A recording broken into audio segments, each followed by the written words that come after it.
ఓం శ్రీ గురుభ్యో నమః. వాగర్ధాయ సంప్రోక్తో వాగర్ధ ప్రతిపత్తే జగతో పితరౌ వందే పార్వతీ పరమేశ్వరౌ. వ్యాసాయ విష్ణురూపాయ వ్యాసరూపాయ విష్ణవే నమో వై బ్రహ్మనిధియే వాసిష్ఠాయ నమో నమః. గురుబ్రహ్మ గురువిష్ణు గురుదేవో మహేశ్వరః గురు సాక్షాత్ పరబ్రహ్మ తస్మై శ్రీ గురవే నమః. ఓం శ్రీమాత్రే నమః. ఆగస్టు నెలలో ద్వాదశ రాశుల యొక్క ఫలితాలు ఏ విధంగా ఉండబోతుందో ఒకసారి చూసే ముందు గ్రహ సంచార వీక్షణం అనేది చాలా ముఖ్యం. కాబట్టి ఖగోళ పరంగా మనకి గ్రహాలు ఏ ఏ స్థానాల్లో ఉన్నాయి, ఆ ద్వాదశ స్థానాల్లో ద్వాదశ భావాల్లో ఏ విధంగా ఉన్నాయి, ఎక్కడెక్కడ ఉన్నాయని మనం ఒకసారి చూసుకుంటే ముఖ్యంగా మనకి గురు కుజుల యొక్క కలయిక, గురువు కుజుడు వృషభ రాశిలో సంచారం చేయటం, శుక్రగ్రహ అంటే శుక్రక్షేత్రంలో సంచారం చేయటం ఈ ఆగస్టు మాసంలో. ఈ ఆగస్టులో కర్కాటక సింహరాశిలో సూర్యభగవానుడు యొక్క సంచారం చేయటం అంటే కొన్ని రోజుల పాటు ఒక 2 వారాల పాటు సూర్యుడు కర్కాటక రాశిలోను తర్వాత సింహరాశిలో సంచారం చేయటం, బుధ శుక్రుల యొక్క సంచారం అనేది సింహరాశిలో ఉండటం, బుధుడు వక్రీభావంలో కలగటం, మళ్ళీ కర్కాటక రాశిలోకి రావటం, అలానే కేతు యొక్క సంచారం కన్యారాశిలో ఉండటం,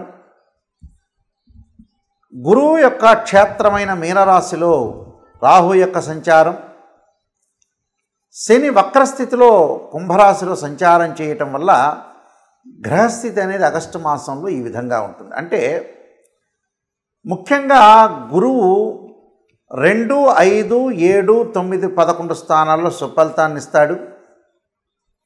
ఇక్కడ కుజవత్ కేతు అంటారు. కుజకేతువులు 3, 6, 11 స్థానాల్లో సుఫలితాన్ని ఇవ్వటం. శనివత్ రాహు అంటారు. శని రాహులు 3, 6, 11 స్థానాల్లో సుఫలితాన్ని ఇవ్వటం. రవి సూర్యభగవానుడు 3, 6, 10, 11 స్థానాల్లో సుఫలితాన్ని ఇచ్చే అవకాశం ఉండటం. అలానే బుధుడు 2, 4, 6, 11 స్థానాల్లో మంచి ఫలితాలు ఇవ్వటం. దాంతోపాటు మనకి శుక్రగ్రహం అనేది 1, 2, 4, 5, 8, 9, 11 స్థానాల్లో సుఫలితాన్ని ఇస్తాడు. అంటే ఇవన్నీ కూడా గోచారరీత్యా చెప్పబడే ఫలితాలు. అంటే this is the transit system అంటారు.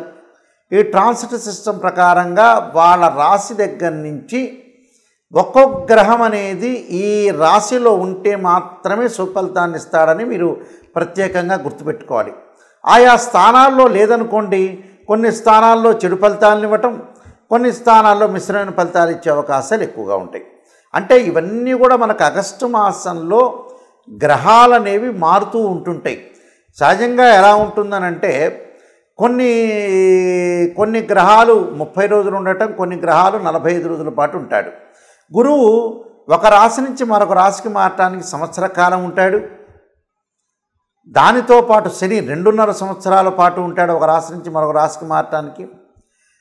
అలానే మనకి రవి బుధ శుక్రగ్రహాలు 30 రోజుల పాటు, కుజుడు 45 రోజుల పాటు ఉంటాడు. అంటే రాహుకేతుడు 18 నెలల కాలం ఒక రాశి నుంచి మరొక రాశికి మారుతూ ఉంటాడు. ఇది మన గ్రహస్థితి, గ్రహ సంచార వీక్షణం.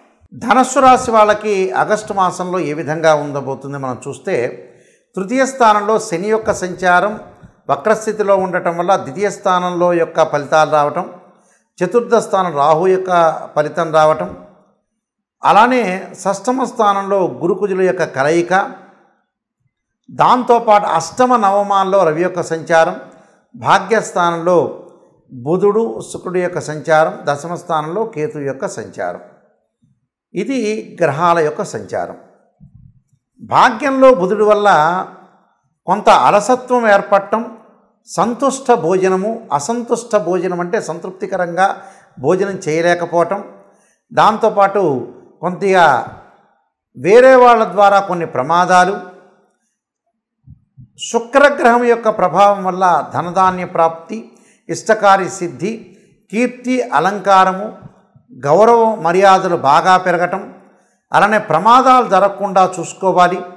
అలానే భాగ్యంలో శుక్రుడి వల్ల కూడా ప్రేమ కలాపాలు, దేశభక్తి, గురువుల యొక్క పూజ చేయటం, కార్యసిద్ధి, ఆరోగ్యము, కులాచార అభిమానము, ధర్మకార్యాచరణలు, అంటే విందులు, వినోదాలు, శుభ కార్యక్రమాల్లో పాల్గొనే అవకాశాలు, వివాహం కాని స్త్రీ పురుషులకి మంచి సంబంధాలు వచ్చే అవకాశాలు, అలానే బంధుమిత్రులతోటి కొద్దిగా పీడ జరిగే అవకాశాలు ఎక్కువగా ఉంటాయి. ఇది బుధ శుక్రుల యొక్క కలయిక వల్ల జరుగుతుంటుంది.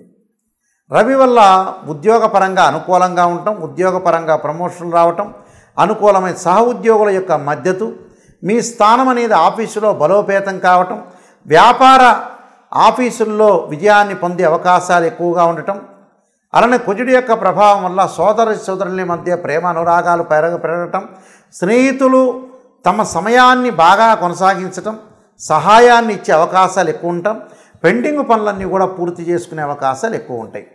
చతుర్థ స్థానంలో రాహు యొక్క ఫలితం వల్ల తల్లిదండ్రుల యొక్క ఆరోగ్యం విషయంలో శ్రద్ధ పెట్టాలి. వాహన సౌఖ్యం లేకపోవటం, వాహనాల మీద వెళ్ళేటప్పుడు కొద్ది జాగ్రత్తగా అవసరం. దానితో పాటు అలానే విదేశాలకు వెళ్ళే అవకాశాలు ఎక్కువగా ఉంటాయి.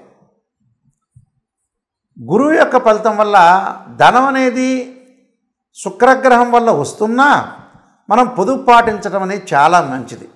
అంటే గౌరవ మర్యాదలు జరుగుతున్నా కూడా ఎంతవరకు గౌరవం తీసుకోవాలో అంతవరకు తీసుకొని ముందుకు వెళ్ళాలి.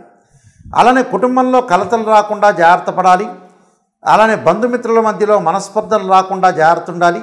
స్త్రీలకు ముఖ్యంగా ఆరోగ్యపరంగా గర్భ సంబంధమైన వ్యాధులు, అంటే గైనకి సంబంధించిన ఇష్యూస్ అనేవి రాకూడదు. అలానే శత్రు వృద్ధి కలగకుండా ఉండాలి. ప్రయాణాల్లో ప్రమాదాలు రాకుండా మనశ్శాంతితో ఉండటం కూడా చాలా ఇంపార్టెంట్. అంటే కొన్ని విషయాల్లో మనం జాగ్రత్తగా ఉండి ముందుకు వెళ్ళటం అనేది చాలా ఇంపార్టెంటు. ప్రతి ప్రయత్నం కూడా చేసుకోవటంలో మనస్పర్ధలు రాకుండా ప్రశాంతమైన వాతావరణంలో ఉండాలి. కొత్త పనులు ఏమీ కూడా మీరు చేపట్టకూడదు. అలా కొత్త ఉద్యోగంలో చేరేటప్పుడు కూడా ప్రతి వాళ్ళని కూడా కొంత అనుసరించి ముందుకు వెళ్ళటం అనేది చాలా మంచిది. అంటే ఇవన్నీ కూడా కొన్ని ఆలోచన చేసి మనం చూసుకోవటం వల్ల కూడా నిందారోపణలు, మనస్పర్ధలు, అవమానాలు, అలానే దూషణలు, భూషణలు ఇలాంటి వాటిల్లో అంతా కూడా చాలా జాగ్రత్త ఉండాలి. ఎందుకంటే ఎప్పుడు కూడా నెగిటివ్ ఉన్నదాన్ని మనం పాజిటివ్ చేసుకోవాలి. స్త్రీయ లోపం మెరుగుట పెద్ద విద్య, లోపం మెరిగిన వాడే పూర్ణుడవుతారంటారు. ఇలాంటి విషయాల్లో కొద్దిగా అప్రమత్తంగా ఉండి మన జీవితాన్ని ముందుకు నడిపించుకోవాలి. ప్రత్యేకంగా బంధుమిత్రులతో విషయంలో మీరు కొంత జాగ్రత్త ఉండాలి. ప్రమాదాల విషయంలో జాగ్రత్త ఉండాలి. నేను చెప్పిన పరిహారాలు చేసుకోండి. డబ్బును కూడా పొదుపు చేసుకొని, గురువు బాగలేదు కాబట్టి డబ్బును కూడా పొదుపు చేసుకొని ముందుకు వెళ్తే మీకు మంచి జరిగే అవకాశాలు ఉంటాయి. నేను చెప్పిన పరిహారాలను కూడా చేయండి, చాలా సత్ఫలితాలు జరిగే అవకాశం ఖచ్చితంగా ఉంటుంది. ఈ రాశి వారికి ప్రత్యేకంగా ఆగస్టు మాసంలో కొన్ని ప్రత్యేకమైన పరిహారాలు చేసుకోవాలి. ఎక్కడైతే మనకి నెగిటివ్ అనేది ఒకటి ఉంటుందో ఆ నెగిటివ్ని పాజిటివ్ చేసుకోవటానికి కొన్ని ప్రత్యేకమైన పరిహారాలు అనేవి చేసుకోవాలి. ఆ పరిహారాలు చేసుకుంటే అనుకూలమైన పరిస్థితులు వచ్చే అవకాశం అనేది ఖచ్చితంగా ఉంటుంది. అంటే మన గ్రహ సంచార వీక్షణాన్ని చూసిన తర్వాత ప్రత్యేకంగా కొన్ని విషయాలను మనం పరిశీలన చేసుకోవాలి. ఆ పరిశీలన చేసుకున్న తర్వాత ఎక్కడైతే మన పరిహారాలు ప్రత్యేకంగా రెమెడీస్ చేసుకుంటే వాళ్ళకు మంచి ఫలితాలు జరిగే అవకాశాలు ఉంటాయి. కాబట్టి ఈ పరిహారాలు, నేను చెప్పిన పరిహారాలు చక్కగా పాటించండి, మీకు మంచి ఫలితాలు వచ్చే అవకాశం ఖచ్చితంగా ఉంటుంది. ముఖ్యంగా మనకి 4 సోమవారాలు, 4 మంగళవారాలు, 4 బుధవారాలు, 4 గురువారాలు, 4 శుక్రవారాలు, 4 శనివారాలు, అలానే ఆదివారాలు వస్తూ ఉంటాయి. అయితే ప్రతి సోమవారం రోజున కూడా మీరు ఏం చేయాలంటే ఈ రాశి వాళ్ళు ప్రాతకాలంలో కానీ ఒకవేళ కుదరలేకపోతే ప్రదోషకాల సమయం ఉంటుంది. అంటే సాయంకాలం వేళ, అంటే సూర్య అస్తమయానికి 2 విగడయ్యల కాలం అనేది ఒకటి ఉంటుంది. ఆ విగడయ్యల కాలం నుంచి 2 గడియలు కానీ 2 విగడియలు కానీ కాలంలో తీసుకుని చక్కగా చుక్కలు వచ్చే సమయం వరకు కూడా మీరు ఈ పారాయణం చేసుకోవటం చాలా మంచిది. అంటే ప్రాతకాలం కుదిరితే ప్రాతకాలం చేయండి. సోమవారం రోజున ముఖ్యంగా శ్రీ కనకధారా స్తోత్ర పారాయణం చేయటం, అలానే ఓం నమః శివాయ పంచాక్షరి 21 సార్లు చేయటం, అలానే శివకవచ స్తోత్ర పారాయణం చేయటం అనేది చాలా మంచిది. ఉదయం సాయంత్రం 2 కూడా చేసుకోవచ్చు, లేకపోతే ఉదయం కుదరకపోతే సాయంత్రం కూడా చేసుకోవచ్చు. అలానే మంగళవారం కార్తవీర్యార్జునుడి యొక్క మంత్రాన్ని చదవటం, అలానే శ్రీ ప్రజ్ఞా వివర్ధన కార్తికేయ స్తోత్ర పారాయణం చేసుకోవాలి. ఇది ఉదయం కానీ సాయంత్రం కానీ. అలానే బుధవారం రోజున శ్రీ గణేష ద్వాదశనామ స్తోత్ర పారాయణం చేసుకోవాలి. అలానే గణపతి యొక్క ఆరాధన చేయాలి.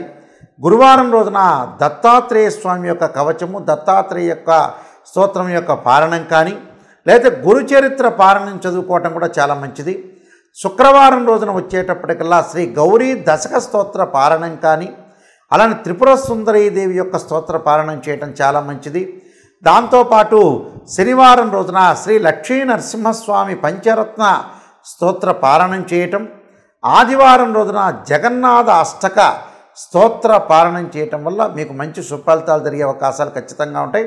ఆర్థిక పరంగా కానీ, ధనపరంగా కానీ, విద్యపరంగా కానీ, స్త్రీలకు కానీ అందరికీ కూడా అన్నీ జరగాలంటే నేను చెప్పినట్టుగా ప్రతి వారంలోనూ ఈ స్తోత్ర పారణం చేయటం వల్ల మీకు మంచి సుఫలితాలు జరగాలని ఆశిస్తూ సర్వే జనా సుఖినో భవంతు.